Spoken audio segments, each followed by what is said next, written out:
The US congressional delegation has spent much of the last week here meeting with Russian officials, trying to determine what lessons can be learned about intelligence cooperation in the aftermath of the Boston Marathon attack. The delegation was led by Republican Dana Rohrabacher, a chairman of a House Foreign Affairs subcommittee. His conclusion: there was no one specific failure that prevented the authorities from identifying this threat sooner, but he believes there was a chance the attack could have been averted if Russia and the United States had worked more closely together. Not some specific, oh, we didn't pay attention to this detail or that detail, but instead they didn't pay attention to the big picture. And the big picture was all screwed up. And then in that, our people were not cooperating as they should have, and vice versa. Republican Steve King said the delegation received new analysis on the Boston bombing suspect Tamerlan Tsarnaev and his mother in a briefing with Russia's Federal Security Service, the FSB.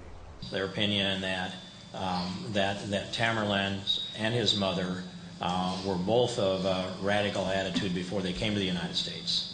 And I think that adjusts much of the conventional thinking within the United States.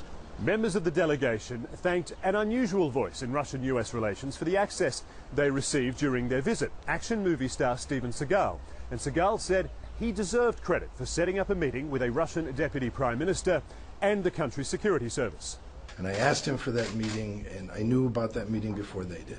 That's the truth. The last 18 months has been a very difficult time in Russian-US relations. But members of this delegation say they'll now return to Washington, arguing these two countries must not let other differences deter greater cooperation in dealing with the mutual threat of terrorism.